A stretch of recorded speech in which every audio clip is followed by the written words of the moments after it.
Yo, is there some weird static? Not on my side. It sounds like some kind of wind or something. Yeah. Yeah. One of y'all outside? No.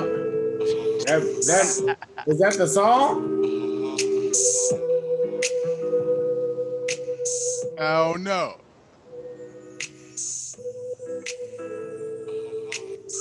Can you still hear it?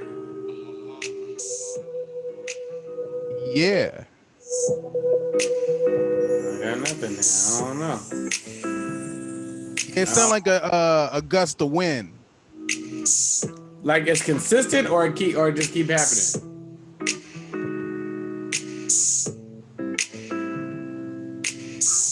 Like it's just ongoing.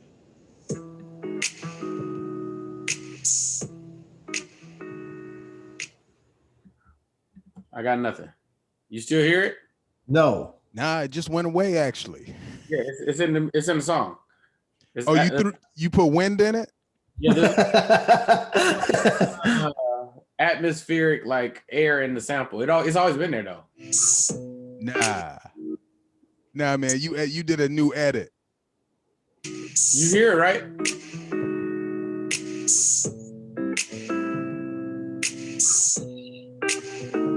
Nah. It was profound the first time. It felt like the storm's coming. Maybe that's what you was trying to get them to anticipate. The storm's coming. The storm is coming, baby. The storm is coming, man. Yeah, there's a lot of shit going on, man. I'm glad to see y'all, bro. Yo, man. Hey, mutual. Feelings mutual, man. And hey, BT, does Mike got a haircut? Is that what we looking at? He said take some off of all the sides. Take something off the other sides, but keep it exactly the same. Exactly. Y'all notice? Y'all notice? Exactly. Yeah, man. Look, I even sponged it with my hand. Yeah, man. Like I put some grease on it, and I did the sponge thing because, man, I was like, it's time to flip it a little bit. You know. What's crazy is Mike taught me how to comb my hair, dog, in my 20s.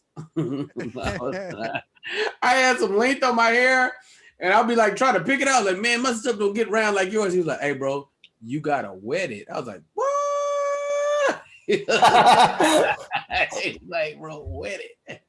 I went out like, oh man, I don't hate black people no more. That going right through there. Oh, look at that. Yeah, it goes through real smooth, man. When you add a little grease and water. Pat it down. I was like, oh man, you just let it dry like that. I was like, oh, that's pre-conditioner. That's before you told me about conditioner. Oh man. Yeah. Oh yeah, man. It's a wrap. Yeah. That was what once Mike gave you the game, it changed everything. Oh man, that crack was selling. You hear me? Hell yeah. That crack was selling. Yeah, there's a lot going on, man. What's good, y'all? I'm Mike, do the thing, man. Do the thing. Oh yeah, man. Hey, let me make sure I got us recording right now. Everybody's sound is right. We knocked out the technical difficulties. All right, welcome everybody to the Black T University. We here still deciding if we the principals, professors, or owners of the university. You know, I'm Mikey Winfield here, man. Hey, you guys, I ain't even gonna come out with like news like that, but I have a new credit that's in motion right now that has to do with writer. Yeah. Right. It's official in the universe. I ain't got the money yet. But yeah, man. But the money coming, baby. It's coming. It's always en route. It's coming. Right. Damn. The money is always yeah, with that being said, that was the end of my portion of the intro. So man, that was good. Hey man, Lance Woods, Black T University in an orange sweatshirt, because that's how I feel. Hey, sometimes we be on that, man. BT Kingsley, Black T University there you go. In a tracksuit for Armenians. You look like you got the tracksuit on with no shirt underneath. I definitely do, buddy. You got on dress shoes? Buddy. The price is the price, buddy. That's definitely how you dress when you're selling something in the middle of the mall. I had it zipped up all the way earlier, and now I was like, you gotta let them see the push-ups been working. Yeah, man, you know what I mean? Push up this camera so they can't see this lower body. You said he got a roller cart in the middle of the mall? Not the full kiosk, just a little roller cart. Yeah. What he sell? Watches or he sells everything. That's the crazy part. He sells everything. Right. Clothes, shoes, jewelry, stuff from the food court. And you ever see the people in the middle of the mall, and you can tell they didn't pay for the space? They just kind of set up shop. Speaking of push-ups, let's talk about who was thirst trapping on my fucking on my. I almost unfollowed you, nigga. It was International Women's Day, so I had to give women something. Everybody giving them these emojis. You gotta give them something tangible that they can feel and that they appreciate it. And I felt like it was my duty to do that because I support women. Yo, man, I also support women. And that's part of the reason I sponged today, man. You know, because, you know, sometimes the old straight smooth thing, man, that only hit a certain demographic. But man, like the sponge, I'm getting them young now and old. Because I love and support women too. You got to. That's why BT ain't got no shirt under his track jacket. Everybody got their own methods. You know what I mean? Comb the beard, let them see what it is, bro. Yeah. Comb the beard, let them see what it is, man. I had a dream I woke up without it, man. It was a little nerve-wracking. What'd you wake up without? I had a dream I woke up without my beard. Man. Because I honestly I'm good either way, but the beard hides fat face for sure.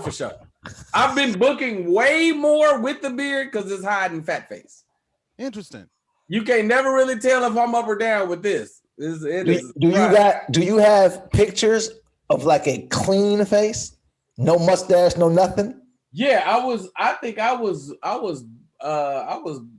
booty facing Joke Thief. I went little afro, butt naked. I damn near cut my eyebrows off. Damn, that was a while ago.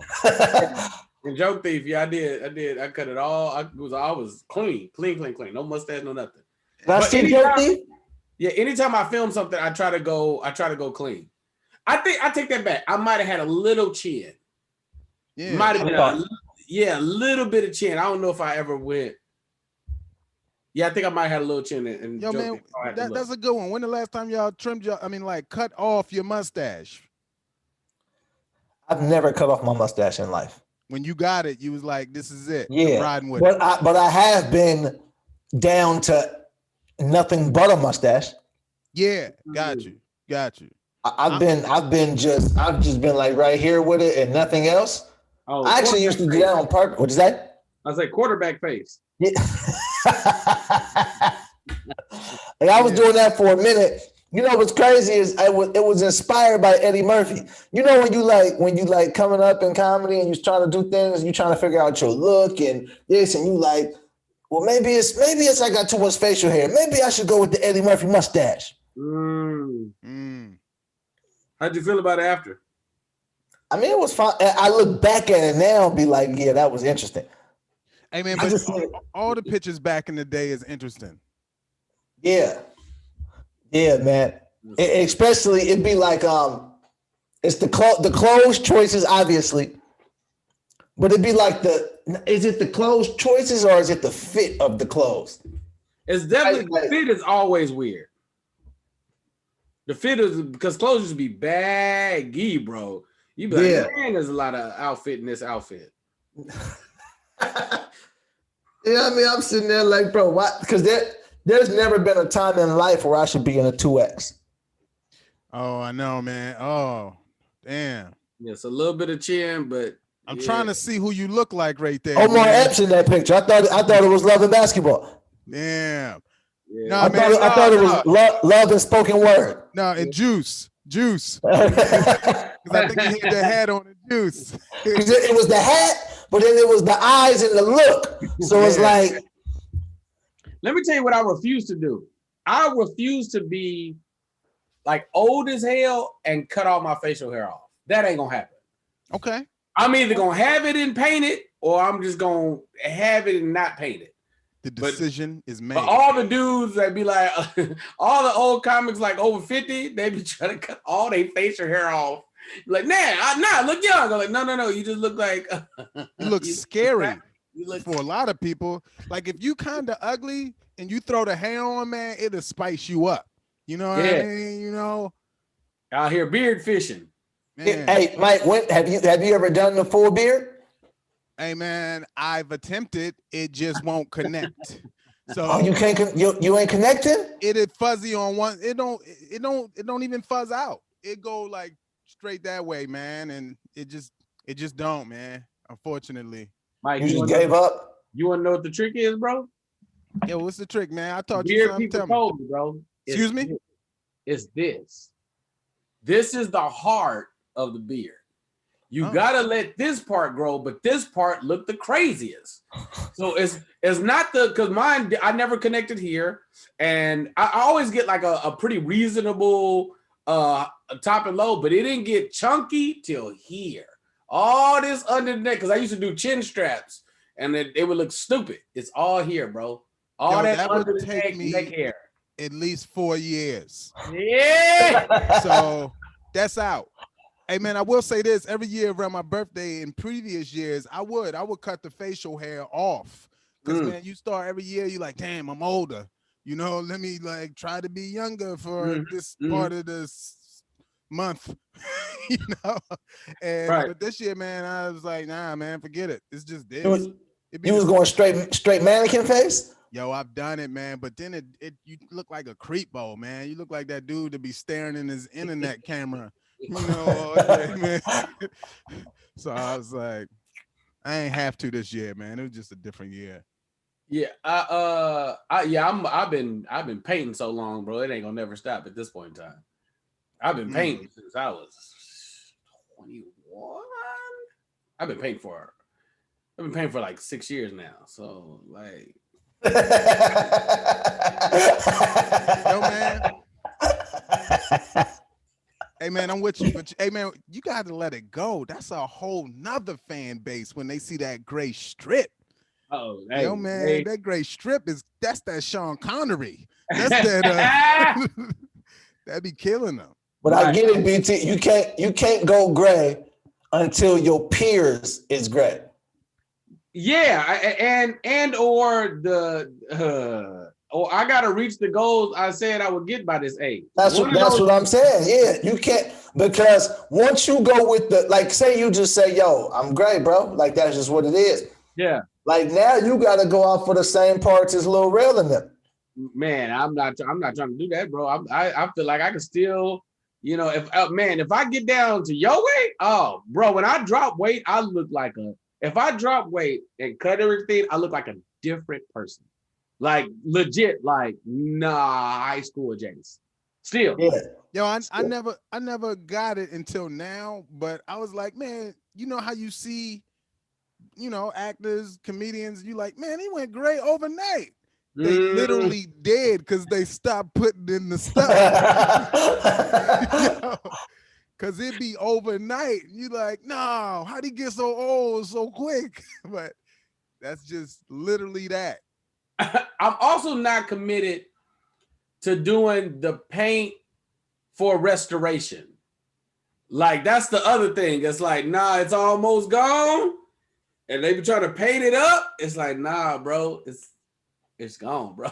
Are you talking about painting in their hairline? Yeah, a little bit. If you do a little bit, that's one thing. But I be seeing, you know what I'm talking about. Well, so because what it is it's they call them enhancements. Mm-hmm. So if you're going to do an enhancement, it should be doing just that, enhancing what is already there. But then you got people who are just creating a hairline that does not exist. Right. This is no longer an enhancement. This is just a lie. Right. It looks great on TV. It looks amazing on TV. Yeah. Hey, man. So I'm at a family reunion in Gardenia over the weekend, right? And we chilling at this house, man. All these people in, man. People just wilding out. Cousins I ain't never seen before. It's crazy. And I meet a cousin that's like, man, it's like a miracle that we met. Cause I make shoes too. I was like, that's my brother. Right. So he started showing me all these designs he made. And he was like, oh yeah, and this. And he showed me a whole picture, man, where there was no hair in the middle. But at the party, his thing is right down clean. He got waves and he has a gray strip that I guess he just put it in there, right down the side all the way to the back. I'm like, hey, cuz, hey, man, yeah. And I forgot the price he said on it, man. It might have been like, I think he said $3. It was like $3, man. I was like, it looked good. I didn't know. Until I saw the pictures and he was bald. Yeah, so, you never seen the process before? No, I never YouTubed that one. No, I've seen it live. I've seen it live. Hey, I know who out here. Let me tell you something. So there's a comic who does that. He's he's a barber by trade, and he does some of people's favorite celebrities, whatnots and hairs and whatnots, right? Mm-hmm. So one time the CT hired him for a shoot to do it for Keenan. I first knew he did it because he did it for Sydney for a video. And when Sydney showed up with it, I was like, it looks so impeccable. You got to get close to see the difference. You got to get really, really close. I mean, boy, it was splashy. I was like, yo. So then I saw him do it for somebody else, and I was literally there while he was doing it all. It took forever though. They put like a little piece on. They put the hair on. They gotta then cut your hair, cut the waves. They gotta snip your waves. All your dangling waves. They gotta cut them off. They glue it down. It's a whole process, bro. It take a minute, but it lasts. I want to say it lasts like maybe 2 weeks. And if you just had 2 weeks. Oh, it only lasts 2 weeks. Yeah, it don't last that long. That can't be true. I thought it might last like 3-4 months. Yeah. It might be less than that. So time out. Wait. We said earlier when I threw out the $3K price, and you was like, yeah. You saying they spending that much for 2 weeks? That ain't adding up. You said $3,000. It's not $3,000. Oh. Oh, okay. Yeah, he might be getting juked because I know it's a few $100. It's like might be like 200 or something like that, 200-300. Oh, to my understanding, it might be 200-300. And this is taking people that are you either fully receding or like Sydney is bald, mm. Mm-hmm. And he got hair, bro. like hair, bro. Like does he pick and choose? Because he didn't have hair the last time I seen him, and it was recently. He did it for a sketch. He don't wear it at all. Yeah. Yeah. Every now and then he'll go Levante. Okay. How much is it, BT? How much does it cost? I would think like 200-300. Just cost crunch on. Hold on, I'll see, man.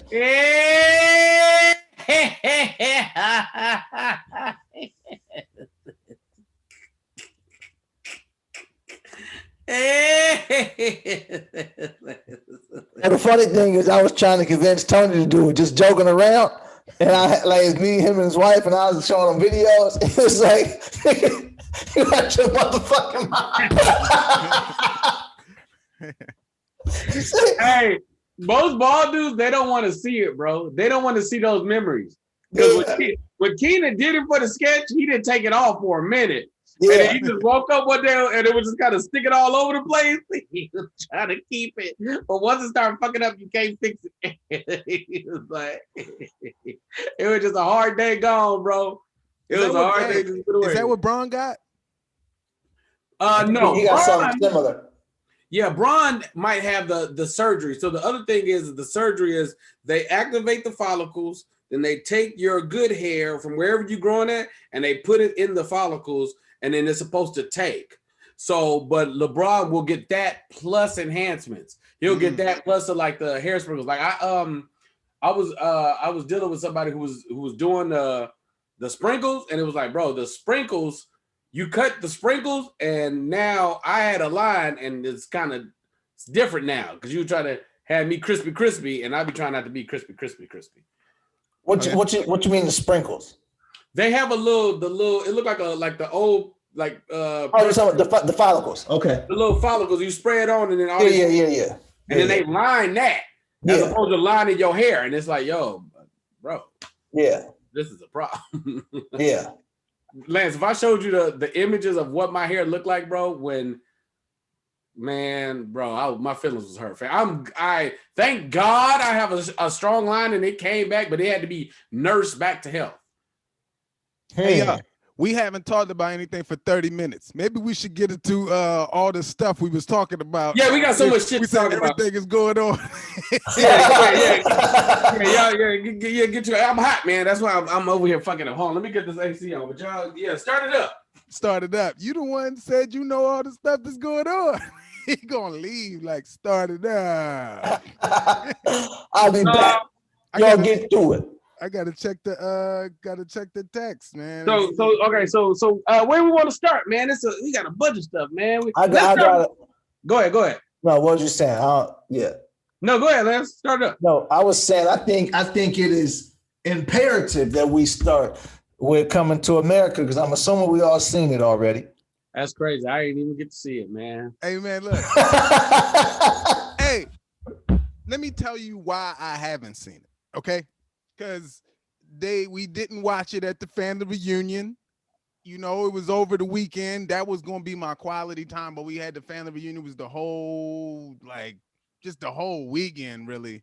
And then my wife, I don't know. So now I had to watch it alone. Now, finding time for myself is not the strong suit in my life, so I haven't had. I'm making excuses right now, but I really want to see it. So damn. I'm gonna go with what Mike said. My wife, who's my wife today? Kiki Newsom, and her name is Kiki Newsom Hippie King. Her name is Kiki Newsom Hippie King. That's my wife. She didn't want to watch it. What you say, Mike? And I can't find time for myself. No, in all honesty, let's do one. I saw it. It's really complex as a watch because I don't have civilian opinions anymore. I'm jaded, bro. Rodney Perry's in it. This is the best movie I've ever seen. Rodney Perry's in it, fam. Like I just want Rodney Perry to win. I love Rodney Perry. I really don't care about anything else. It's that part, but then obviously it just ain't Coming to America, bro. It's like you can see that in the previews. It's not Coming to America. It's a family fun watch, but it's not.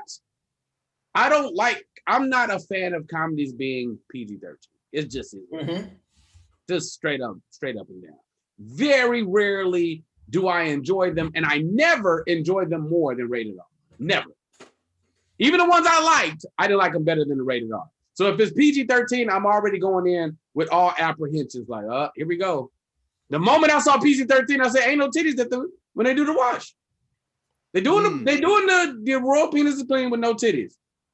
Who the fuck are you? Not gonna happen. It's PG-13. I just don't like. What about watching it with your kids in Detroit? The young ones, you haven't seen them in a while. Y'all kicking it together, and you just put that. It'd be great for that. It's gonna be a great, palatable experience because there is a market for that now, right? Kevin lives in that world. Kevin Hart makes most of his movies are PG-13. Like even the last couple, Chris Rock. It's like, bro, that's the world. There hasn't really been that many Rated R comedies. Black Dynamite, and then I start running themes. Without going to the 90s. You talking about recently or Black? Recently. Even I loved what's it's Good Boys. Good Boys. Oh yeah. That ain't a kids movie. Good Boys. Fantastic. Project X, if you want to count that one. What's the one with the Wrong Missy? I know you love the Wrong Missy. Wrong Missy had moments for me. That was performance based, hilarious. Yeah. Right. Is it Will Ferrell? Not Will Ferrell. Seth Rogen. That crew. No. Dark. Very, very dark. Everybody's in it. Rihanna's in it. Craig Robinson. It's the end of the world. The hole opens up and hell is coming. Yeah. And isn't that the name of it? The end of the world? End of something. That shit is hilarious to me. The Seth Rogen movie is This Is the End? This Is the End is hysterical to me. Yeah. It's very, very anti-Christ. It is aggressive against my religious beliefs, but it is hilarious. The fucking demon Satan walking around with his dick knocking over buildings. I thought the shit was hilarious. It's very, very funny to me. But that's just my preference, bro. I feel like when you say, if something is rated PG-13 by happenstance, that's fine. But the moment you say, nah, these Leslie Jones, Lou Nell, Eddie Murphy, niggas that love to cuss. Hey, Dolomite, that's a good one. Hey, you know what's interesting about that? When it happens by choice. That's me on stage. There's times when I just was clean. And it was afterwards where I get a slap from an old lady like, good job, you were really clean. And I was like, oh, you nasty. You know, man. But right. A lot of the times it's just what I want to do. It's be filth. But sometimes it just happened where the funny part don't have to be, the filthy part. Nutty Professor. All the Nutty Professors, Big Mama's House. PG-13 does work out. Right now I've only done 2 that had makeup. Blue Streak, it works out. Was Blue Streak PG-13? I'm pretty sure Blue Streak is PG-13. Yo, I watched Blue Streak recently, and it showed me this is something I want to do one day, is write a movie with one long running joke. Yes. That's all it was one joke, is that he wasn't really the cops. And every joke in the show was based on that for the whole movie, man. Yeah. And it was funny. Bowfinger, let me tell it, is Eddie's most underrated movie, and it's probably somewhere in his top 3 to 5 films for me. I think Bowfinger's hilarious. Bro, it can be done. It's just, man, sometimes it be a money grab, bro. And what I'm seeing is like, Bad Boys, it was as good as Bad Boys 3 was. I like Bad Boys 3, and I feel like that was a shot. Bad Boys 3 ain't Bad Boys 1 or Bad Boys 2. It's a far cry from it. And Coming to America is a fine movie. It just ain't Coming to America. Do you think you would have felt differently about it with no previews? No. Nope. What I know it is too, is anything you walk into with expectations. Yeah. It's just that. Like, man, part 2, and I haven't seen it. I can't make an assessment on that. But knowing it, if you walk in like it has to live up to part 1, it's automatically gonna fail because of where the culture holds it. It's just no way to really do that. Yeah, so let me tell it. Coming to America, the first one, is the greatest movie in the history of cinema. It's perfect. It's a perfect film, right? Exactly. So already making a sequel is already tough, especially a sequel so many years later. After we've lived with this and it holds up. The first one still holds up to the point to where it's not like we need another one, because that one is just so perfect. People are more like, please don't touch it. Yeah, it's flawless. So there's that part. Now, when I seen the same way, BT, when I seen PG-13, my expectations were now gone. I have no expectations when I see a comedy that says PG-13, especially when you have the raw, like we're talking about comedic brilliance and just raw funny. Eddie Murphy, Leslie Jones, Lou Nell, Rodney Perry, Michael Blackson, Wesley Snipes, Tracy Morgan. Yes, Tracy Morgan. So when I see that and it's PG-13, I'm already like, they not gonna be able to go full them because we making it family friendly, right? Now, on one side, I'm with you, BT. I don't care what the movie was. Rodney Perry's in the movie. That's and I it. want to see Rodney Perry win. I've watched that. I've let that bitch play 4 times because Rodney Perry's in it. Because Rodney Perry's in it, and Lunell's in it, and Leslie Jones is in it, and Nav Green is in it. And Jermaine Fowler's in it. And Jermaine Fowler's in it. Yes. So I don't. It could have been a black screen for 4 hours. I support that because these people I know and love and respect and work with 2 hours of a black screen there at the end. As long as Rodney Perry roll at the end, bitch, and play that bitch again. Play it again. Run it back. Uncle Rodney was in it. Now, I understand that the thing, it was a much different movie than Coming to America. This is literally a family movie. It's full of cameos and fun and music, and there's a woman empowerment message in there, and all of those things are there. Now, this is my beef with the movie. Your son comes to you after 30-something years. You've never... Keep going. That was in the previews. Touché. You've never seen this kid. 30 years later, he pops up and says, you're his son. You're a prince. You're a wealthy prince. I'm sure there's plenty of people coming after you for things. He said he's your son, and you never take a paternity test. There was not one paternity test. Bring Maury to Zamunda. You can't, fam, you can't just pop. First off, the way the baby was conceived, you say you were not in your right mind. Right. And Eddie Murphy and Leslie Jones made Jermaine Fowler. And you don't want no test? Oh no. Nah, you gotta swab that. I need a cotton swab, especially with King Joffrey James Earl Jones being so militant. Right. He didn't, before he was sitting awake at his funeral, he didn't say, yo, go get a test. Man, you're spoiling the whole movie, man.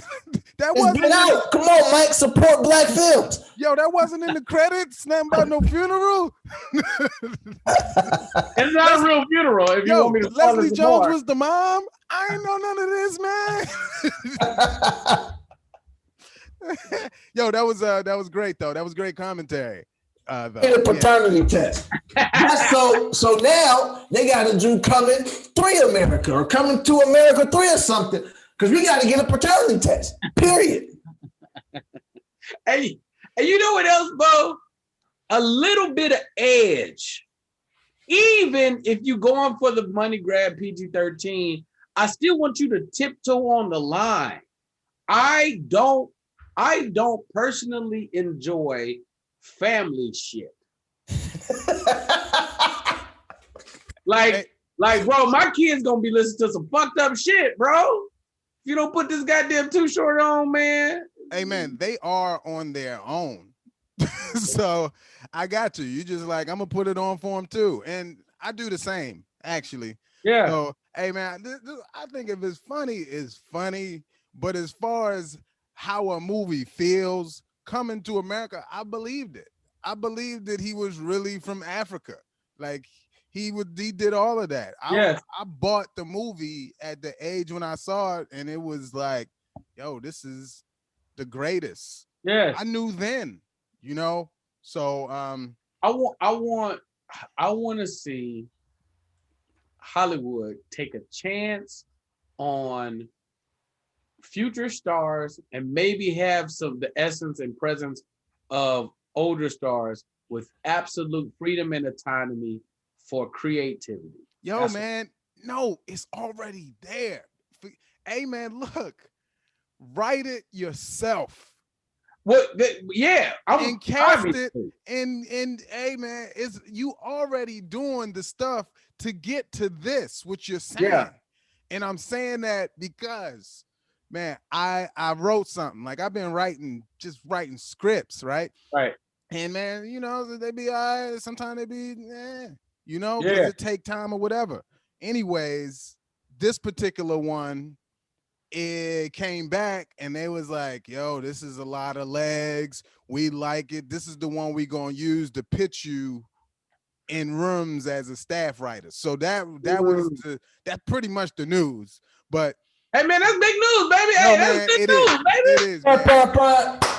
It's huge news, man. But that's what I'm saying, man. Like I didn't write this shit like Don Cheadle's gonna be the star, even though you know, hey, that's what I wanted to go back to. All the actors y'all named in Coming to America, who was the one?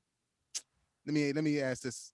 This don't even have to do with the movie, but who out of everyone y'all name has the most range as an actor?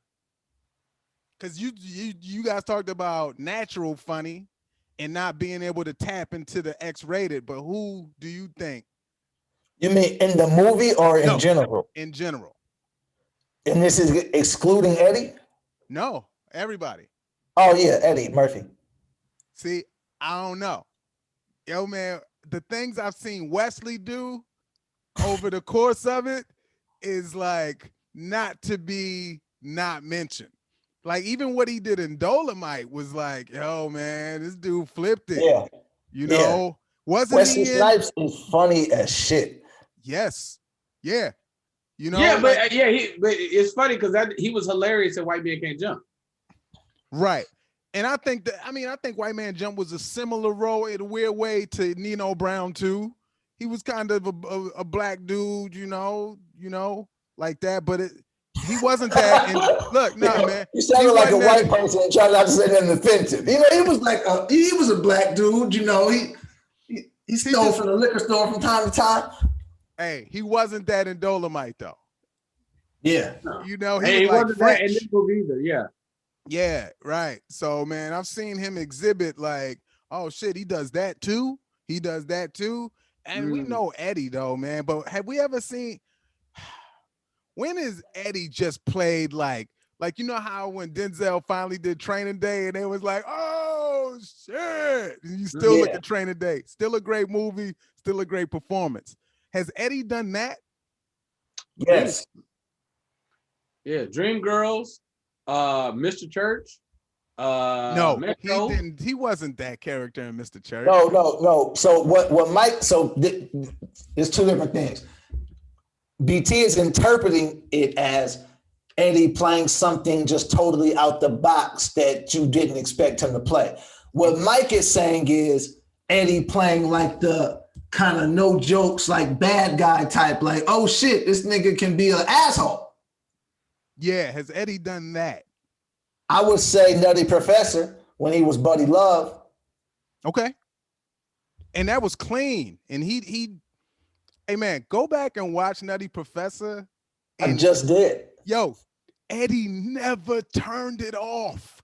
Never. He stayed lit from the start to the finish. And man, I watched it because it was on in the living room and I stood up because they was on the couch and I couldn't go nowhere else because it was like, yo, Eddie never stopped. Yeah, that's crazy to watch. That's how I feel when I watch episodes of Martin sometimes, because the basic dialogue that don't need Martin's inflections have them. Gina, I'm going to the store. I'm like, nigga, nobody talks like this. He delivers 100% of the lines like that, bro. So I know what you're talking about because Eddie absolutely. I think there should be more credence given for Eddie's adjustment within character. The fact that the old Jewish man, the dude from the barbershop, sexual chocolate, the mother from Nutty Professor, the father from Nutty Professor, the grandfather from Nutty Professor, all are different entities to me. Let me tell it. Eddie might be the best, bro. And this is why I only put my actors in, like I said, in two categories. Either you're Denzel, who knows your volumes and you turn the knobs according, right? But you got stern Denzel, you got quieter Denzel, but you just turn the volumes, right? You just turn the volumes up where you need them to be emotionally. Then you have a Johnny Depp who, when they decide to get in makeup and or in a character, they're unrecognizable. And Eddie tends to do both. 48 Hours, Hakeem, Marcus Graham, and Quick are all different entities to me. Like, that's Eddie with no makeup, but man, Marcus Graham, Quick, the Dream Girls, and Buddy Love, like these are all different characters, and then add on the makeup and double down on that. Hey, bro, and I be saying this to people, and I feel this way. No, I'm gonna ask you. I'm gonna ask the room. Is there someone who has a better catalog of movies than Eddie Murphy? There may be an argument for Denzel only, or Sam Jackson, give or take their position in the field. I'm talking about starring. I don't mean Sam popping up in a movie real quick, not to diss him for nothing, but I'm saying like, I'm not putting Samuel L. Jackson with Goodfellas. Right, but are you putting them with Star Wars? I've never seen Star Wars, so you would have to tell me what his. Are you putting them with? I've never seen Avengers. Are you you only see snakes on the plane? That's a damn thing. Well, okay. There's not many people who have as many movies as Eddie. So only Denzel is like really close in the running. Denzel even you know what? What'd you say, Mike? What about Jamie? Jamie got a ton of flicks he's starring in. Did he kill? It's not nowhere near as many. Because no. I'm not even talking about quantity. I'm talking about quality. I'm talking about. So you like pick their top 5 or their top 10 and put them against each other. Bro, Eddie Murphy has like 50 movies. Yes. He has like 50 plus, and so does Denzel. Jamie might be in the teens. So it's hard to say when you got franchises, bro. It's like it's the franchises that make it weird. Like, do we count Shrek or no?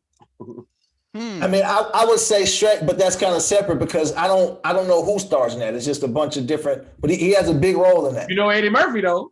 No, yeah. It's the Shrek. Who was that? Tom Hanks, right? Mike Myers or something, right? Exactly. But you know, you're questioning who was Shrek. You don't question who's Donkey. Yeah. So like, hey man, I don't know if somebody has a better catalog than Eddie. I wouldn't agree to it. I got to do research on stuff like that because I be forgetting. You know, Eddie got. Yeah, go ahead. No, Mike. just offhand. I mean, who are the candidates? I got like. I'm only thinking Wesley Snipes just because he just came up in this movie, but it would be Denzel, obviously. I'm going Jamie off a talent base, but there's people that we are definitely no, bro. Eddie has 40 films. Now he has more than 40. I'm okay. He definitely has more than 40. I can count them out right now. I've done this too many times. It's definitely at least 50. Okay, look. Matter of fact, we're gonna do this. Let's go. 80 to the current. Nope, I'm reading it. We ain't got to think that hard. We got technology, baby. Nah, man, I want to think. 48 Hours. Trading Places. Best Defense. Beverly Hills Cop. The Golden Child. Beverly Hills Cop 2. Are we saying Eddie Murphy Raw as a feature film, or we count that as stand-up, or what we doing? As a feature film. Don't count that because it went to the movie theater. It's the highest grossing movie stand-up to ever go to theaters. That counts. Okay. Delirious doesn't. Delirious does not. But Raw. Delirious is not on the list. It should be because they didn't go to the movie theater. Coming to America. Harlem Nights. Another 48 Hours. Boomerang. The Distinguished Gentleman. Yo, it's Eddie Murphy. It's over. Beverly Hills Cop. Look, hey, we not even we in 1992. Yo, man, we already we're at like 7 classics. We hit 7 classics already, man. Beverly Hills Cop 3, Vampire in Brooklyn, Nutty Professor, Metro, Mulan, Dr. Dolittle, Holy Man, Life, Bowfinger. It was 21. That I got another question that's very, very interesting when I just seen that right there, but I'm gonna keep reading. Nutty Professor 2, Shrek, Dr. Dolittle 2, Showtime, The Adventures of Pluto Nash, I Spy, Daddy Daycare, The Haunted Mansion, Shrek 2, Dreamgirls, Norbit, Shrek the Third, Meet Dave, Imagine That, Shrek Forever, Tower Heist, 1,000 Words, Mr. Church, Dolomite, Coming to America. That's 41. Oh, Coming to America. That's 41. Give me a second and I'll think of some shit that they didn't say. Hey, Norbit's the GOAT, though. Come on. Norbit is the GOAT. Norbit was so surprisingly dope. It really is, though. It really is. Norbit, I was like, man, what is this? And I was like, yo, it's brilliant. That's what it is.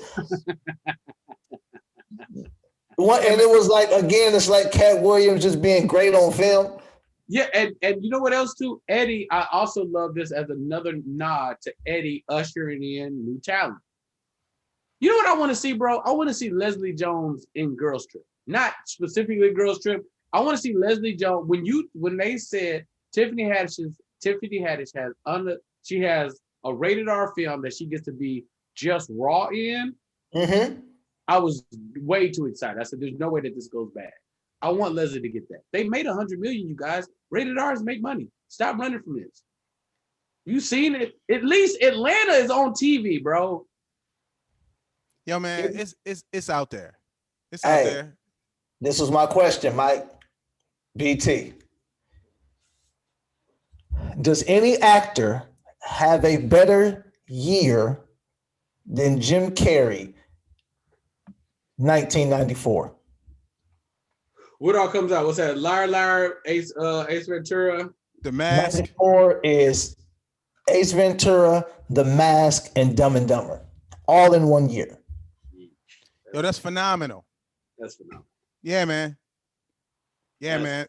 That's a crazy. And I thought about it because I just seen Eddie had what was that in '99? He had Bowfinger and something else. Both came in '99. And hold on, I'm about to look it up. Bowfinger. Hold on. I Spy is underrated too. I Spy is actually hilarious. I never seen it. I Spy is fucking hysterical. Eddie don't be really missing like that. You know what was great in this in the new Coming to America was Arsenio Hall. Yeah. Arsenio was great. I was like, man, I miss Arsenio. Oh, it was Life in Bowfinger. It was 99. Yeesh. That's pretty impressive. Yeah. Yeah, man. Yeah, man. That's yeah, man, that is. Because in 2002, Eddie had Showtime, Pluto Nash, and I Spy. Showtime is also really good. Showtime wasn't that bad. you know the key to Eddie Murphy's movie making brilliance. What's that? Is when the movie, huh? You didn't say Dreamgirls. I did say Dreamgirls. I said Dreamgirls. I mean, I read a list, so I didn't skip any. I guess because Dreamgirls was 2006. I said Dreamgirls right before Norbit. 42. But the movie making brilliance of Eddie Murphy is if the movie, even if it is not drop dead hilarious, it's a good movie. Absolutely. Hey, man, so he like LeBron on a bad team. Yeah. He gonna get his points. It's like, and even because even coming to America is like, it's a perfect film, right? The last probably 30 35 to 40 minutes of it, it's very little humor. Are you talking about part one? Talking about the first one, yeah. Okay. That was just like a full-on love story. Yeah, it was all chucked up at the top. Yeah. After go on, honey, take a chance. There's no more comedy after that. Yeah. If you're really a prince, I'll marry you. After that. It's interesting to see it like that, because we always see in movies that be trying so hard to do the funny that the movie is just stupid. Yeah. That's why I have so much respect for Ace Ventura, because the movie, it's not only funny the whole time, but Jim Carrey stays in character the entire time. It's the thing that you appreciate about the something, not I almost said something about Mary. This Wrong Missy? Yeah. But even that leaves character, and it has those serious, heartfelt things where you try to humanize her. You never humanize him. Like, and as soon as you try to, he just does something. It's like, no, bro, this is full-fledged character. But okay, so in that same respect, I also appreciate when there's a deep dive to just trust humor and lean on it. Like, even in the essence of the fact that, like, I think he was in there when we was talking to Marlon about Don't Be a Menace, and in the clubhouse. And I was like, bro, Don't Be a Menace. If you watch it, I'm always like enamored very often with the assembly of a film. Like, how do you get to the story, right? I think Avengers Infinity War is like one of the best, but also Don't Be a Menace, bro. Don't Be a Menace. That's a hilarious comparison, man. Hey, dead ass, bro. Like the sequence of, like, this scene happens and then this scene happens and then this, like, to push the story forward. When you watch Don't Be a Menace, it's literally almost a series of sketches that have a through line connecting them in the essence of a spoof and a loose storyline. But that means every time that a scene comes on, they trying to get you, bro. It's like every scene is a punchline. Like, all right, here we go again. Pow! Oh, you ain't fucking with that. Bam! And how about this daydream? Pow! It's like every scene, bro. CB4. There's a lot of moves like I'ma Get You Sucker. It's just like, nigga, that scene wasn't really necessary for the movie. You just did that for funny, and you delivered. You delivered on, and don't make me hop after you. Like, gotta give you credit, bro. Gotta give you credit. So we get to go out the window. Nah, the stairs get like,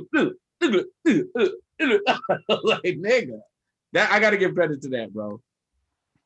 I'm watching tomorrow, man. I'm watching tomorrow. Watching what tomorrow? I'm watching Coming to America tomorrow. Okay. And yeah, man, I'm a. Are you gonna watch it for me? Don't bring it up on Thursday. You don't bring it up, right? Hey, man, you know what? Yeah, and guess what, man? Guess what I'm gonna do? I'm gonna do a now that y'all brought it up, I'm gonna do a post on Instagram about it. No, don't do that, bro. Yeah, nah, man. I think I'm gonna do it, man. Like, come on, Mike. Yo, man, because my people been hitting me up. They're like, you don't never post. I'm about to post, yo, man, on Instagram about Coming to America, y'all. That's crazy. all the comedians is like, man, the cast, it was great. Man, I really appreciate it, man. You guys are, but I do appreciate them giving new opportunities to talent. But I just want no, man. Look, I have a gift of finding the greatness in just about anything, so I can just pull it out and it not be fake at all. Well, okay, so wait. So while we're talking about that, let's analyze this song that Lance. So hey, man, I was deep diving in that joint not too long ago, and right, man, let's get it started. So the song that Lance sent is Lance. Introduce this track and tell us why. Oh, this song, it's a song off of Frank Ocean's Blonde album. That it was called Blonde, right? Yep. Yeah. It's solo, but it's the reprise solo. So there's a song on there called Solo that Frank Ocean sings, but this is just a reprise, almost like an interlude, and it's just Andre 3000 verse. That's crazy. Yeah. Okay, man. Very interesting. Because I was like, man, that don't sound like Frank Ocean. Yo, the whole time.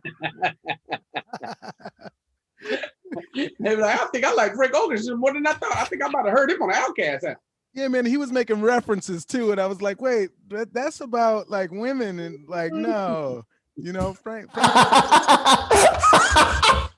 don't do it like that. Like, what's different about? No, that? Frank definitely. Shout out to Nick Jackson, but Frank definitely keeps his references very random. Yeah, because I listened to the first song first, and then he was like some, and then I got blowed. I was like, oh, okay. Yeah, there, sir. And then, but then I was like, I was like, this is an interesting song to listen to. And I was like, let me go. And the song was good, but I was like, let me go and put exactly what you said in. Reading is fundamental. Fuck books. Fuck books.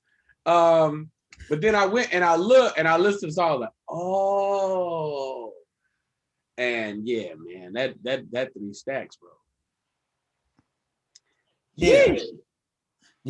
And I've always been a fan of one-offs on albums. Mm-hmm. Like when you just got an album, like back in the early Death Row's days, it'd be like, hey, Lady Ray, just come spit for the album. No, nothing. Just okay, now cool. We're just gonna put that at the end. Like, right. It's just dope to me.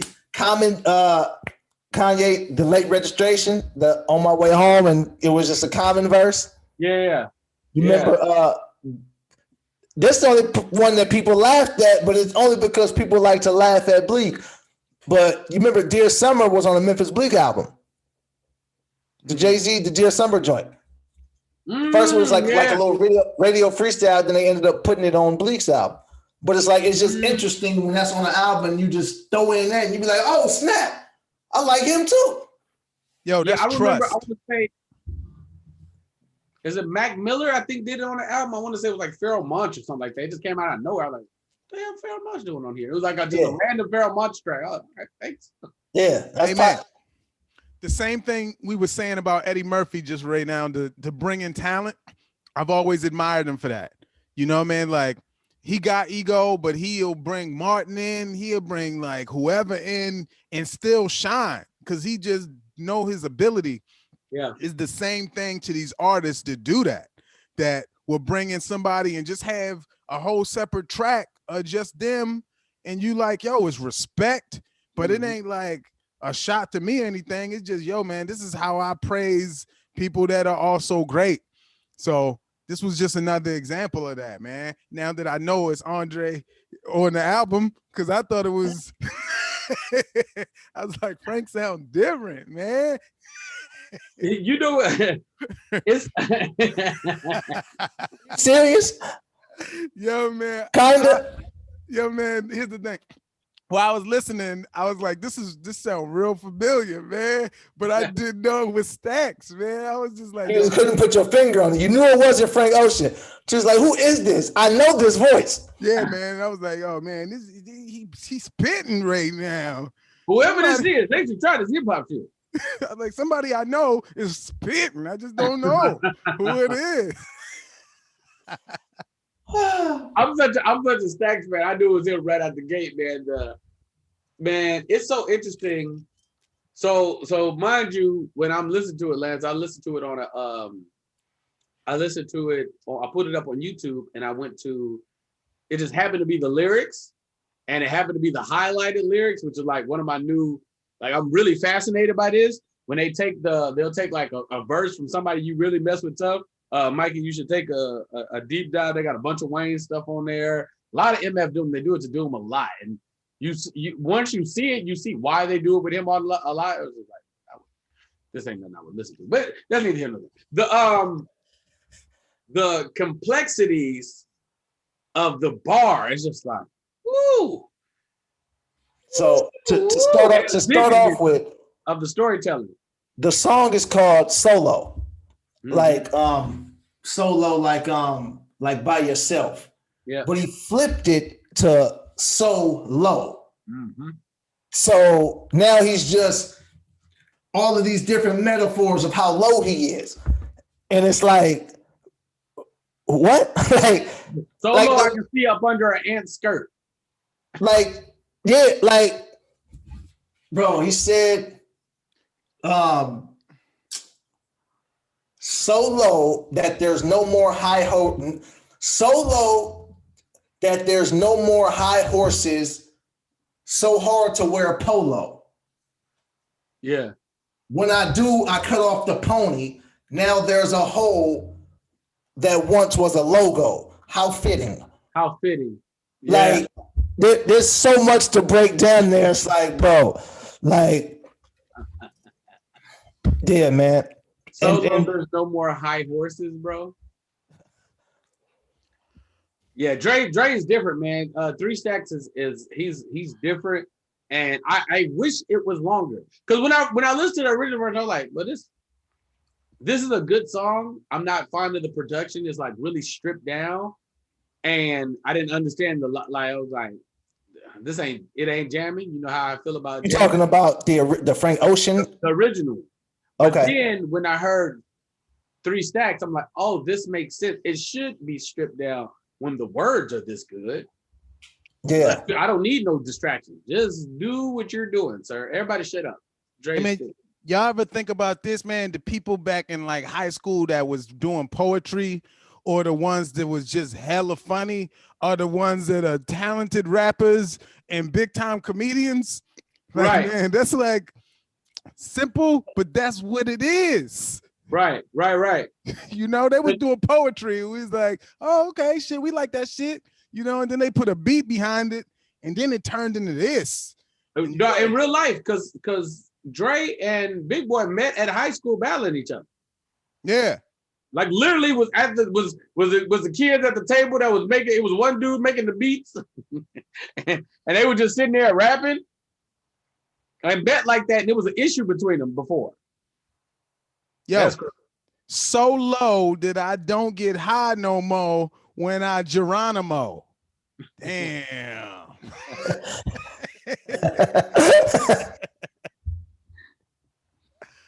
Yeah, they are hip hop is these are some of the best writers to ever exist, period. And they should be cataloged with Shakespeare. You should say them together. You should probably. No, absolutely. No. Hey man, that ain't even like a hard push. For us, I'm saying for the elites, for the whites.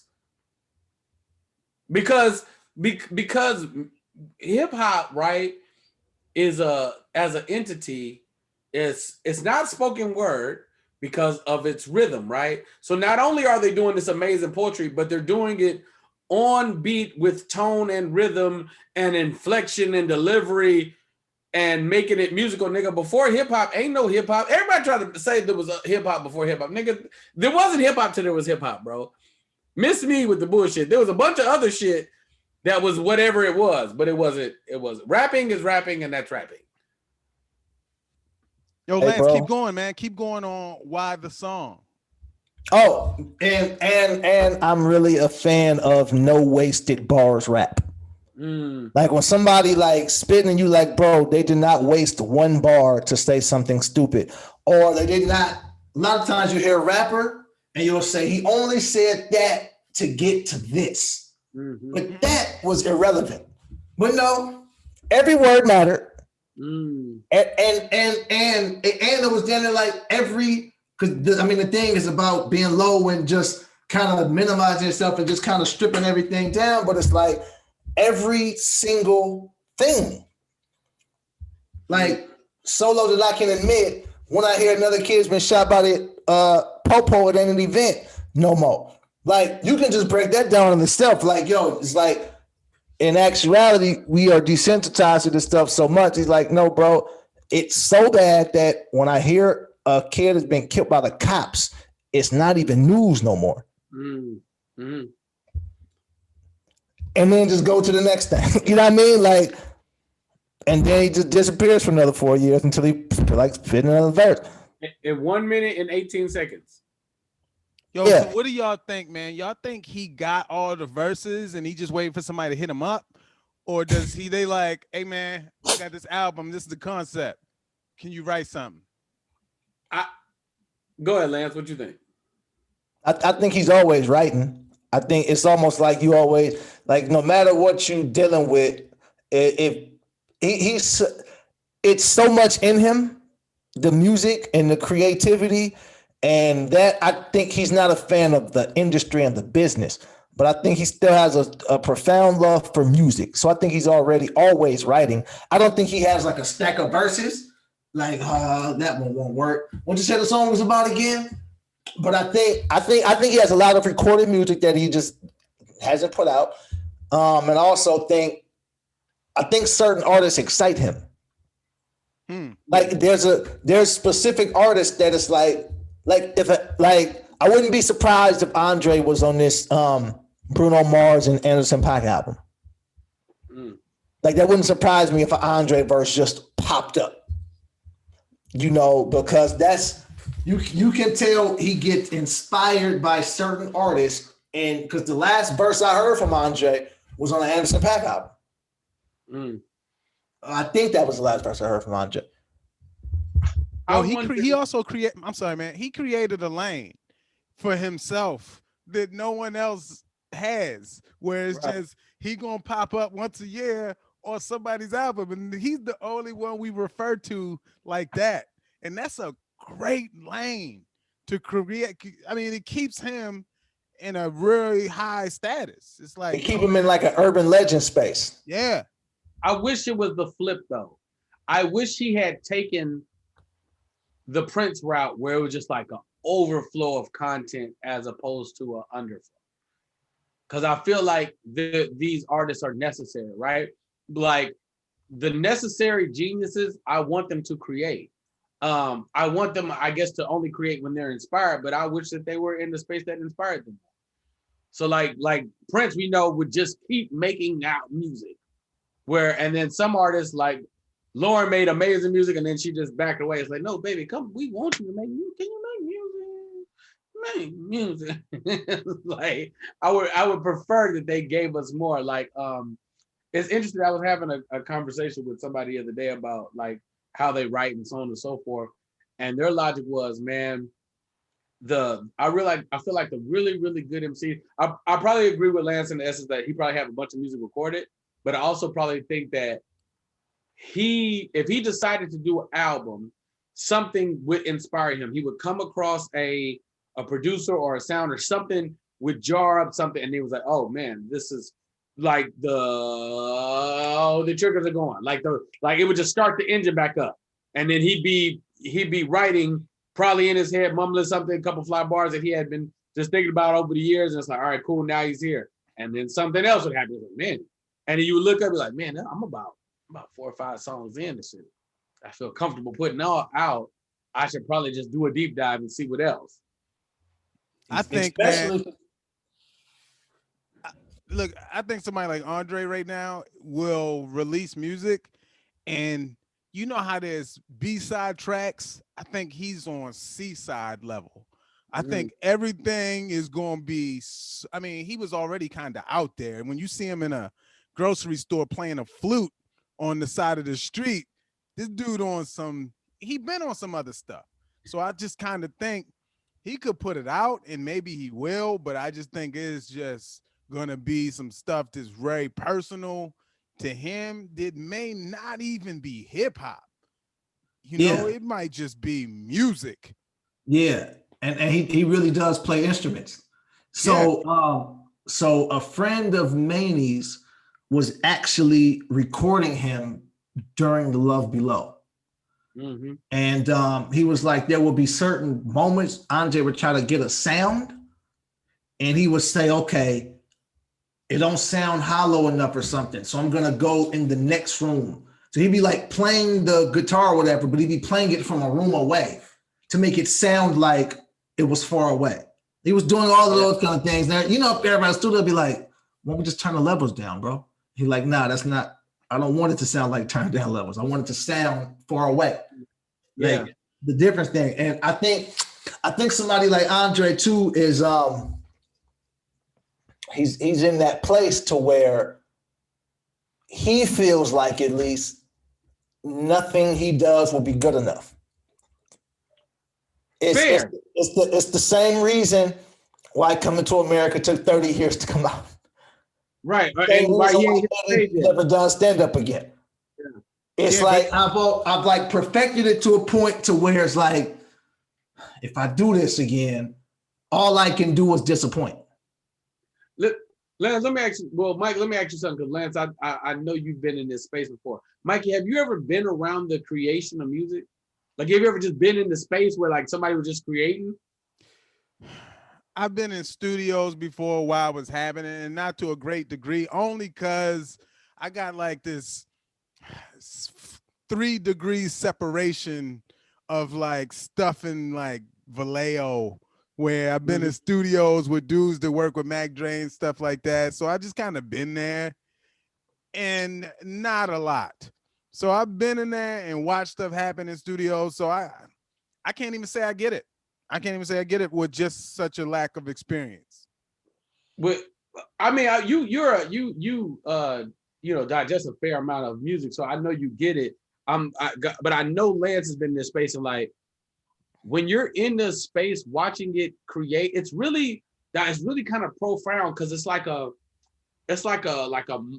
microcosm of creativity shortened, right? So like a movie, right? The same happens on a movie set, thing that happens on film, or probably even in sketch, or I would even essence to say definitely if you're filming a special, those moments that it's like, oh, the glow, like that thing that's happening, but the process is in real time, right? You do a movie. When a movie was written, we had a rehearsal, we did all this stuff, and and then you come on and you get those magical moments on screen that live with us forever, right? For stand-up, we craft a joke, then we create it in front of an audience, so on and so forth, and then you get that one moment where you know it's working, and you deliver it on screen, and you don't know how to proceed. With music, it's only normally 2, 3, 4 minutes, right? So it's like, nah, everybody in the space, all right, what you got? I don't know what you got. All right, and now and if somebody's making a beat from scratch, or if somebody's literally hey, that hit me a certain way, and then you see them mumbling, and then now for people that sing, it's like you hear humming the ditty, and now it's like just being created in this very confined space. The studios are normally small too; they're not like this really big open spaces. Like, no, magic is happening right here, right now, in this moment, and it's just like, that's how you got to that. That shit is crazy. Like if you watch Fade to Black, and you see when Tim plays Dirt Off Your Shoulder, you see Jay's face, you're like, wait, no, go back. What was that? He skipped over beats that Ludacris used so down the line. It was like, no. Nigga, what was that? The Potion beat. Yeah, he skipped right over that. One of the craziest beats in the world. That beat is insane. Right, and he skipped over that, and mind you now, and then put the two geniuses in the space. Jay know and Tim know Jay, so when it come on, he's like, "What is?" Like, it's almost like the niggas possessed by this sound. He's like, what is that? What choice was that? There's what's the new nigga name? He got his skinny nigga. Crazy hair. He sings, but he also raps. Masajo, Masajasio, whatever the nigga name is. Nigga, there's a video. You know the Tadao song, right? The then she hit me like daddy. Oh yeah, nigga. That's what they were saying, but I'm here. I'm pretty sure they're not saying daddy. As far as I'm concerned, them niggas are saying daddy. Nigga, if you go watch, there's a video of them like making it like in real time, like, and I'm pretty sure they had already did it, but they're like literally like just playing each instrument, and you're seeing how this came together. Boy, it's a beautiful space, dog. Now, there's another thing with that too, is with the way albums are coming out now, that 12, 15, 20 songs, literally people putting out 5 songs. Yes. Shout out to Drake. Drake just gave us 3. Like, yeah, that'll hold you up. Like, so Drake could literally put out like 5 songs. Like, oh, here, y'all take those. And because let me tell it, I know BT agrees with this. We talked about it. The Love Below is one of the greatest albums ever made. Ever. I stand on that. It's perfect. Ever. And whose side though? But is that only Andre's side? that's Andre's side. Okay. Big Boy side is Speaker Box. And Speaker Box is dope too. Speaker Box is so good, bro. We just forgot. I be forgetting to put Speaker Box in there every time. I mean, like, this is a really good album. Where did this go?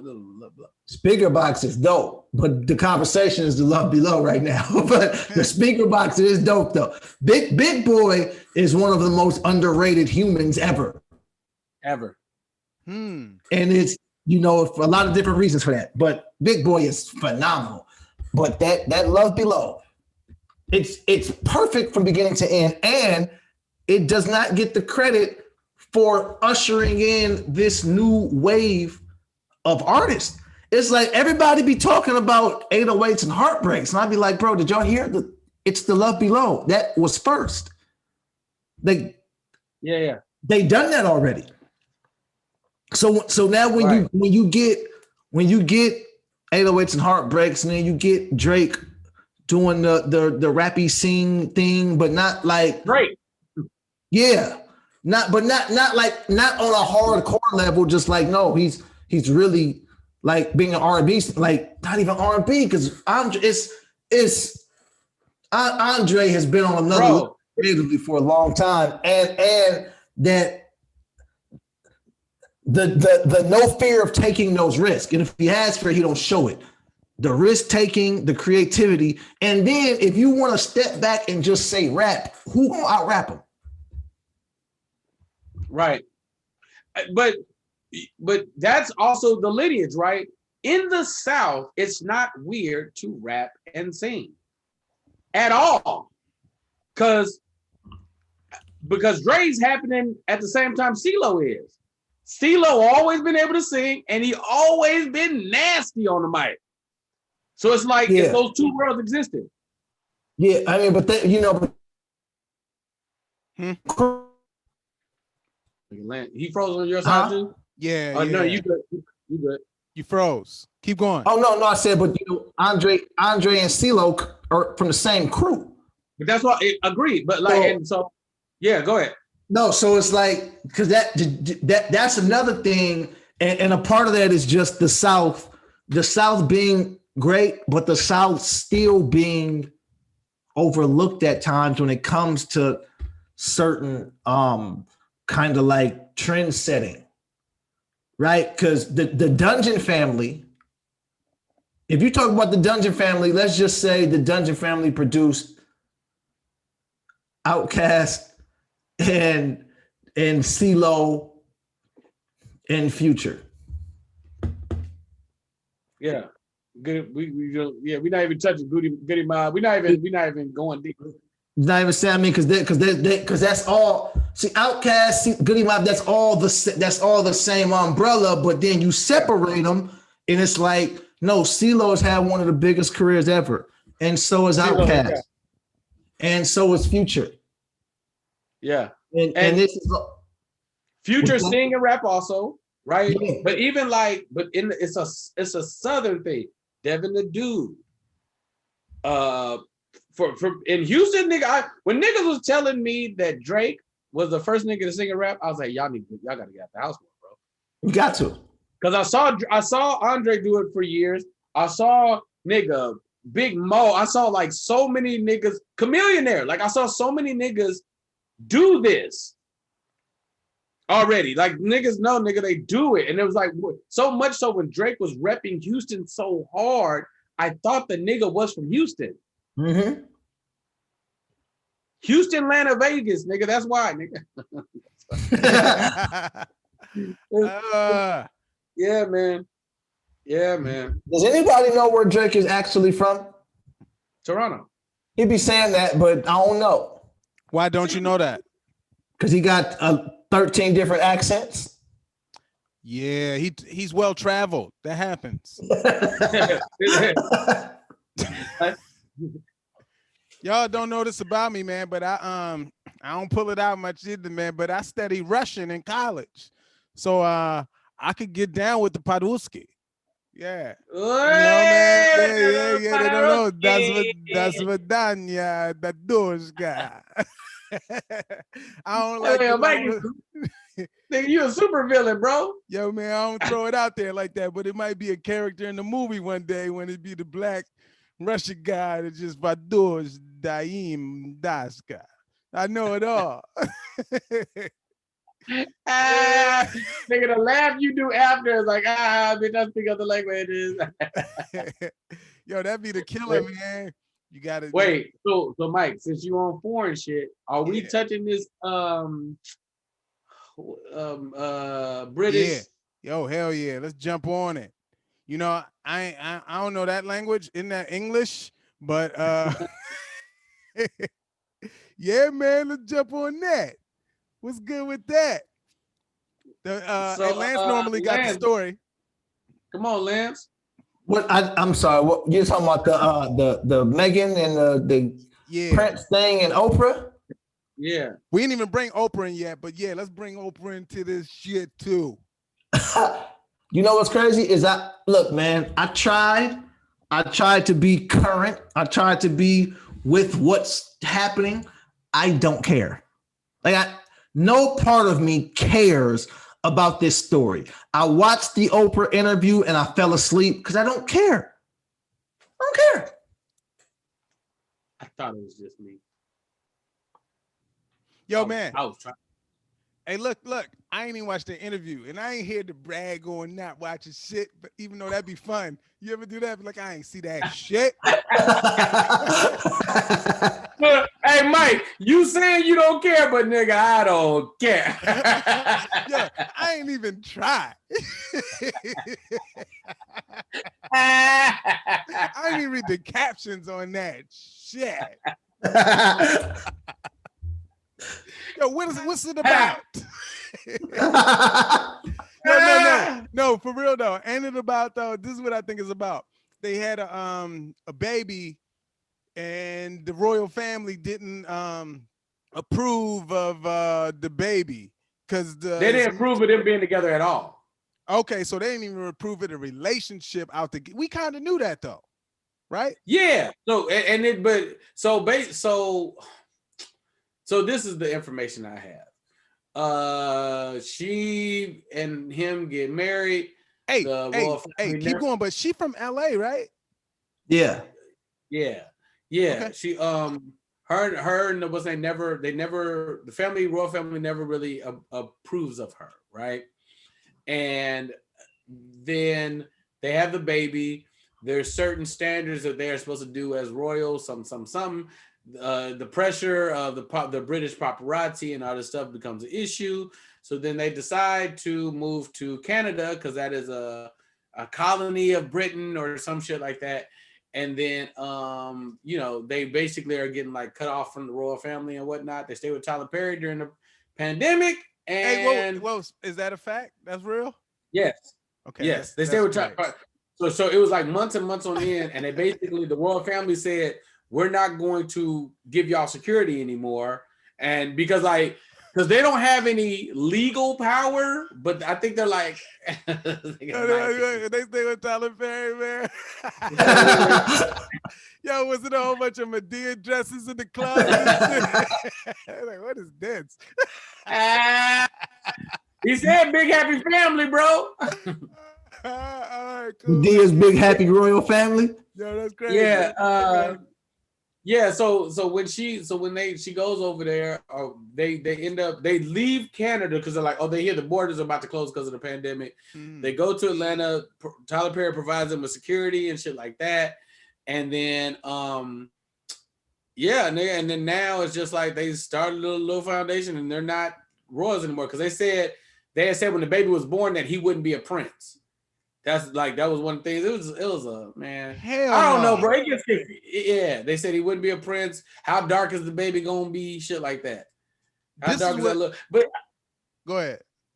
the royal family and somebody they won't give out the source, but somebody in the royal family asks how dark is the baby gonna be. Oh damn. So I want to keep with that. All I read was that they cut off his finances in like 2020.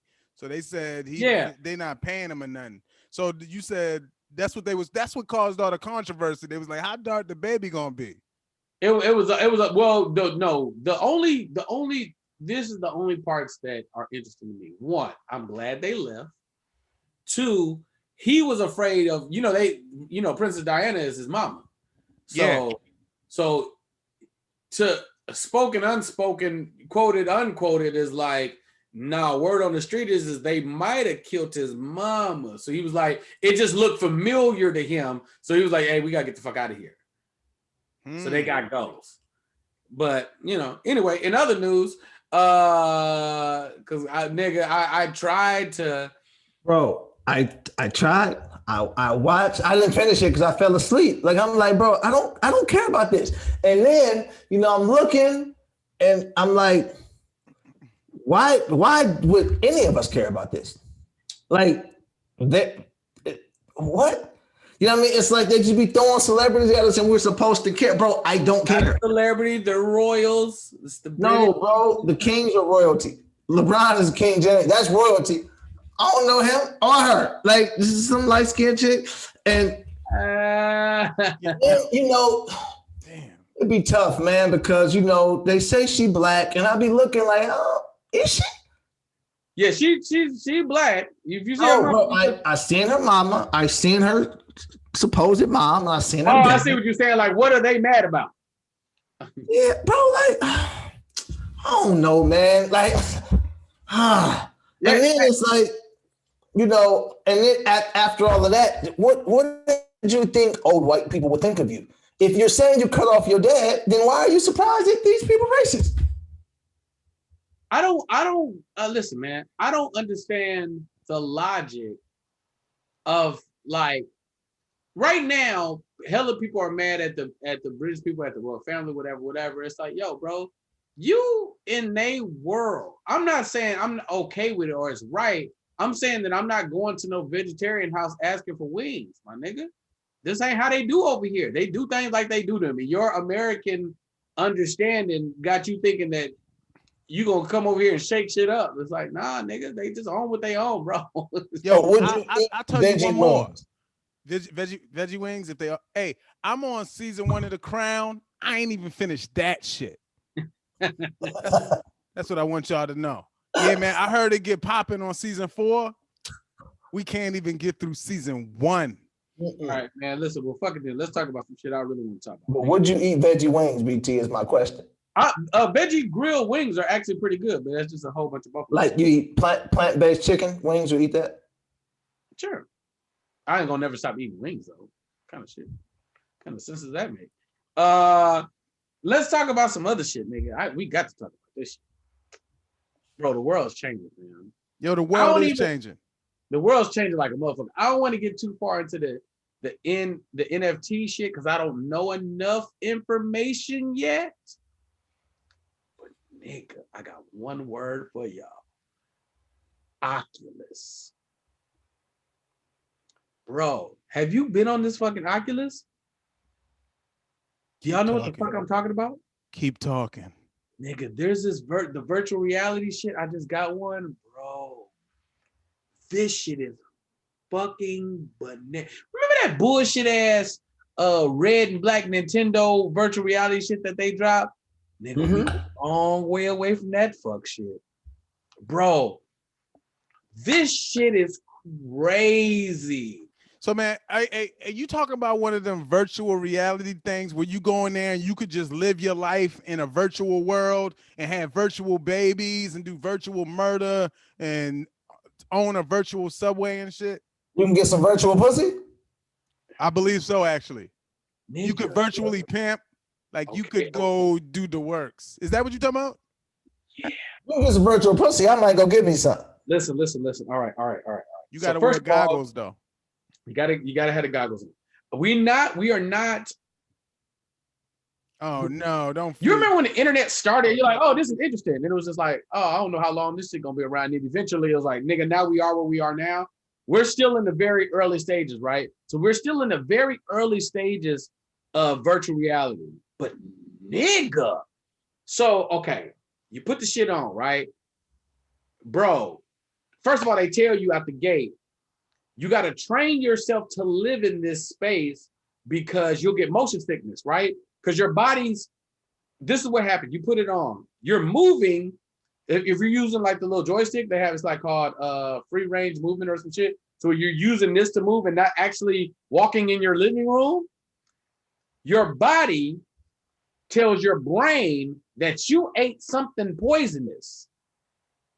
So you should go throw up to get the shit out of your system. That's what motion sickness is. It's your body saying, hey, we ain't right, y'all. Everything is right. Our body's not moving, but our eyes say we moving. like, nigga, everything thrown off. So I go on, I'm looking at the little games and shit. They got like a little beats game or some shit. I got that shit. I got one other little game. But nigga, then I just went through the tutorial.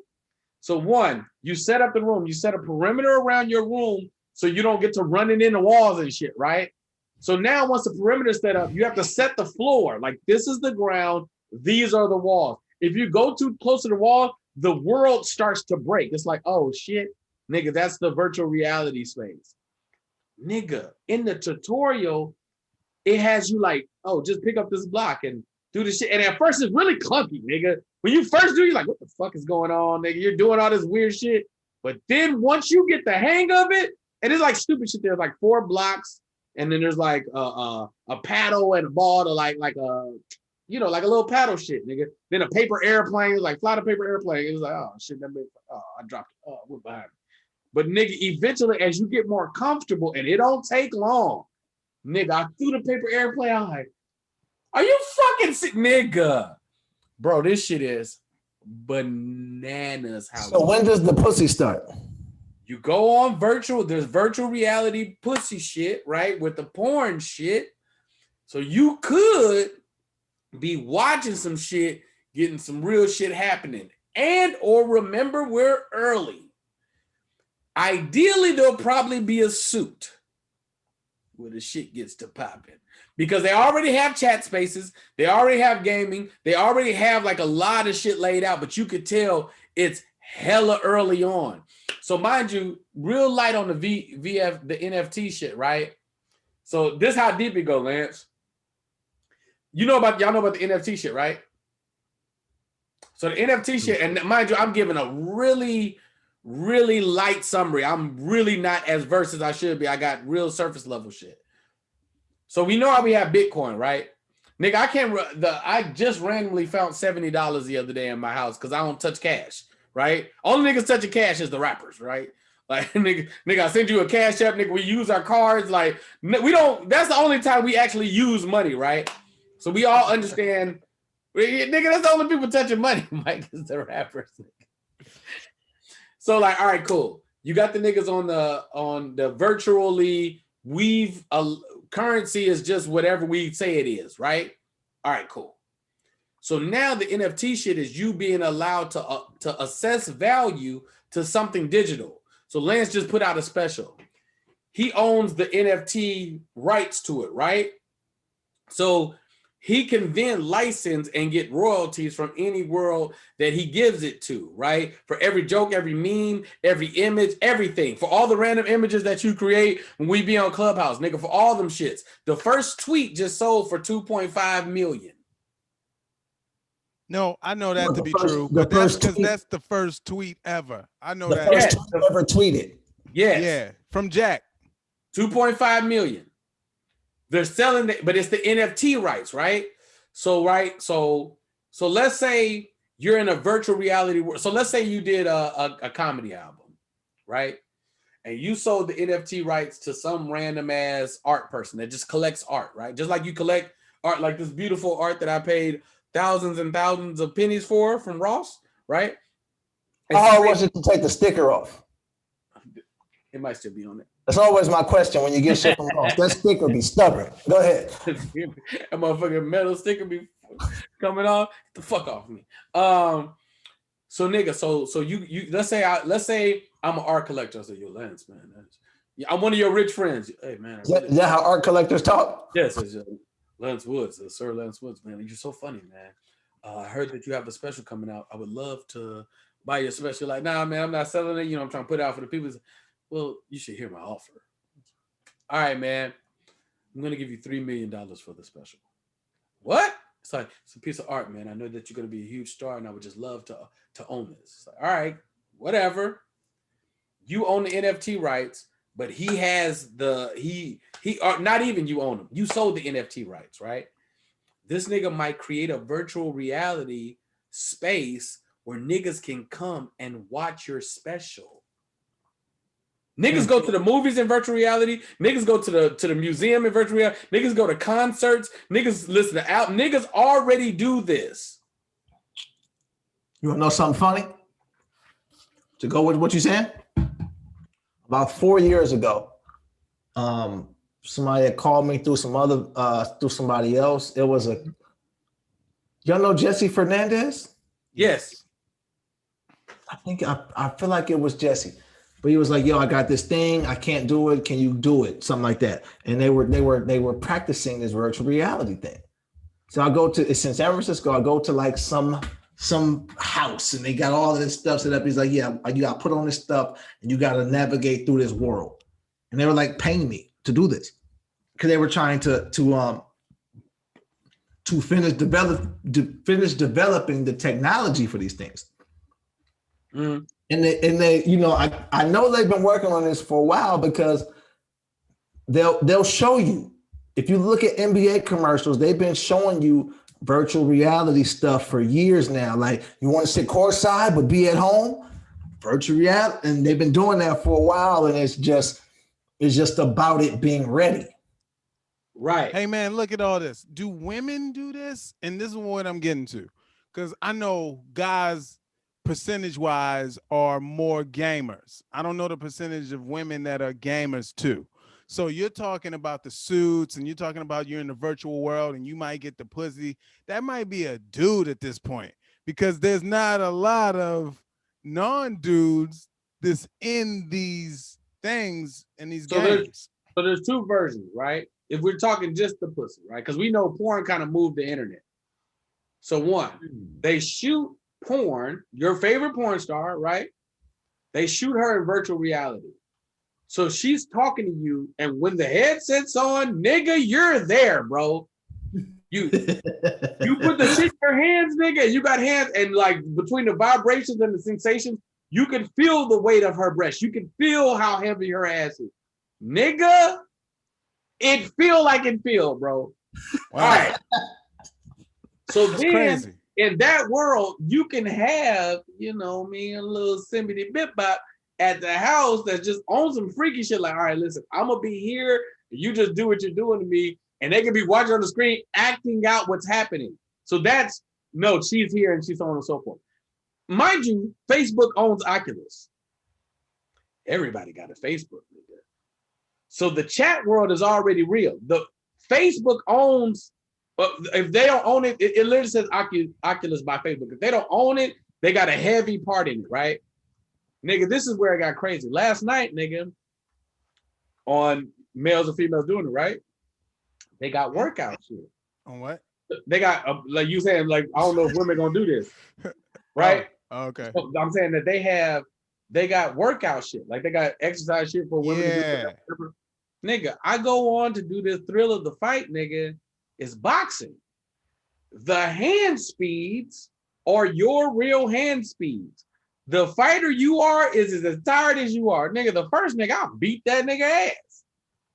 I beat the brakes off this nigga. One round. I was a little tired, but I gave this nigga hands, bro. It said it, bro. And according to the scorecards, red corner. You got that right. I beat that nigga's ass. Nigga, the second nigga? This nigga didn't have no headgear on or nothing. You get hit, nigga, your screen get daisy. Nigga.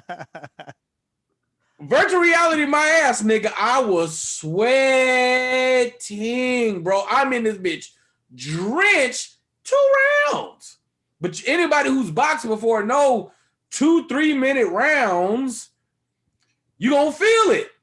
But the movements are real, nigga. I just hugged this nigga at one point in time, nigga. TKO, nigga. I lost, bro. I just held on. Like, it was like the ref was like, let him go. Let him go. I was like, I can't, nigga. I'm tired, bro. I'm legit winded, bro. Like, the only reason y'all look like this is because y'all have not seen it. Because the price point, when you go to David, you saying we can't afford it? No, I'm saying everybody can. It's $299, bro. It's $299, nigga, with no attachments. All I gotta do is charge that bitch. When I give you this shit, bro, I can't, nigga. Please let me know the next time y'all niggas is in LA. I promise you. Now, fuck all the game and shit. That's all extra shit, nigga. Just the tutorial. When you do that one tutorial, you gonna be like, oh yeah, nigga, the world's changing, bro. And I'm in LA next week.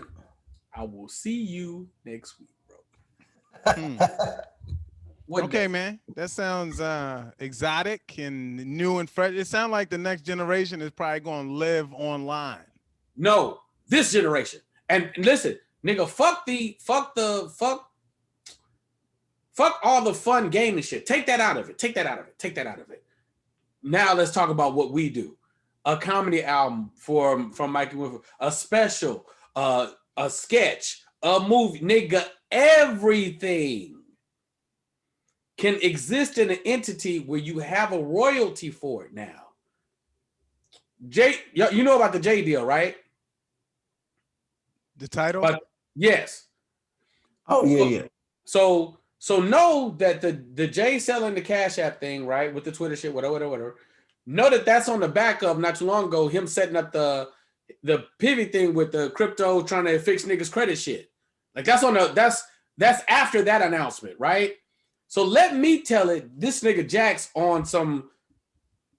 I just know all this shit led me to something very specific. Niggas are looking out for creators, and I don't know how long Cash gonna be relevant. Okay. And if them niggas never want to take it in the tangible world, how much shit are we doing virtually anyway? Nigga, we doing a whole goddamn TV show podcast, nigga, in 3 different cities right now. A whole university. Right. I can't. We gonna do this. So mark this down. After both of you niggas make a trip to LA, and I'll let y'all see this Oculus, we gonna have this conversation again. I promise you, niggas. I'm like way nervous. What about you, Mike? Yeah, man. I'm semi uncomfortable. I don't know, man. I don't know if I want to be in anybody's space that does this. It says like it gets really personal and very. I haven't even fully gotten to the fucking part of it, but know that I looked it up and made sure it could go down. I had to look. I was like, but if I wanted to be on some dirty shit, is it okay? And it said it's okay. Then you get like a chick virtually pregnant now. You can't come back to that reality for a long time. Man, I don't want none of them problems. Yeah, man, I heard that that's very real. You know what I also heard, man, is like OnlyFans is popping to the point. Do you know that there's married moms, where husbands is just videotaping and taking photos of whatever's on there, and they becoming millionaires off of just that. Did we talk about this already, Mike? I'm not sure. Okay, so y'all know there's a documentary on Hulu right now. About OnlyFans? Yeah. Ooh, I want it. I want to see that. Okay, so we haven't talked about it. I was make sure I didn't know if we talked about it. No, man, that's interesting. No, it's like a ABC News story so it's like an hour and some change about OnlyFans, and it's showing all of these OnlyFans. Don't say OnlyFans, say OF. OF. Okay. It's showing a bunch of OF creators and all the money they making. And I was surprised by how unattractive some of them were, but they were getting paid, right? So they go into all these things about celebrities and getting on the site, and some people love it, some of them hate it because they like, yo, we really out here sex workers, and y'all just taking advantage of the platform. And like, nigga, Donnell Rawlings is a part of the documentary because like it's a lot of, you know, they talking about a lot of people on there, but this is what I thought you were talking about, Mike. I don't know if you heard about this out here in Sac. You heard about the kids got kicked out of school? Catholic school. Yeah. I didn't know that happened in Sac though until like afterwards because I had posted it because I just thought it was interesting. Yeah. I was like, yo, Sac? Oh shit, that's crazy. Yeah. She knocked on your door? Yeah, man. Okay, so check this out, BT. There's this lady out here. They have like a club. It's like a MILF club, like 41 and up or something like that, or 41 is like the average age. But it's like a group of MILFs who be on OF popping. Now, some of the parents at this school became aware of it, and they was like angry and protesting, doing all those things that white people do, and they got the kids kicked out of school. So the kids can no longer go to the private Catholic school because of the mom's interactions on OF, and the mom is making a whole tour, like a news tour, like period. Like, my kids had nothing to do with this. We were doing this to spice up what she says. Her and her husband were doing it to spice up their relationship, and now they're like seeing how much money they can make, and they're like, oh, we gotta keep going. Yeah. We're making real money. And it's like,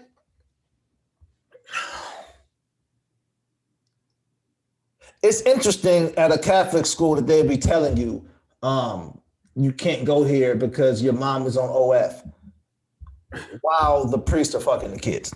That makes it so awkward.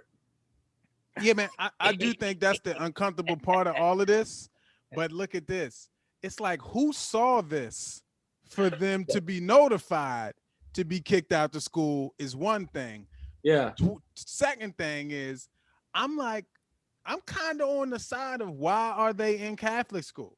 I mean, if that's the life you want to live, why Catholic school? Why not a private school? Why not a public school? Why does it have to be Catholic school? If you somebody that want to be that, you know, specific to the Bible and Catholicism, then but maybe the mama on there, the kids ain't on there. Yo, that was her only issue. She was like, nigga, you stupid, man. the kids ain't on there doing shit. And that's what her thing. She was like, I don't mind y'all attacking me. Because I saw an interview with her. She was like, I don't mind y'all attacking me, but why y'all leave the babies alone? How y'all kick the kids out of school? That's a silly statement, man. That's a silly statement. She's like, listen, man, my kids are great students. Right. I'm a whore. But that has nothing to do with my kids. Whore of James. That's her husband. It's like we married under God. We can do whatever we want in this house. We just happen to be putting out a little smart for the other.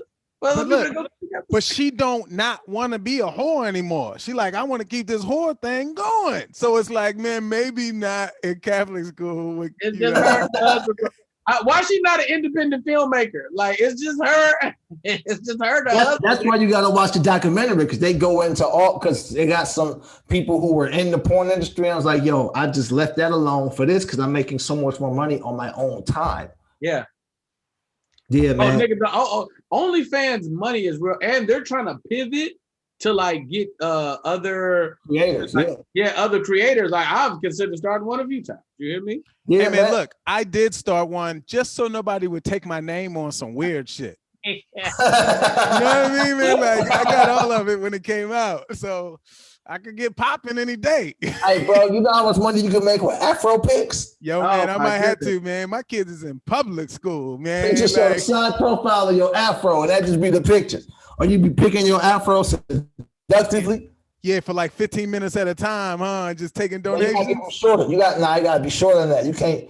This dude was talking about how much bread he was getting. He was like, I would just like brush my teeth with my shirt off.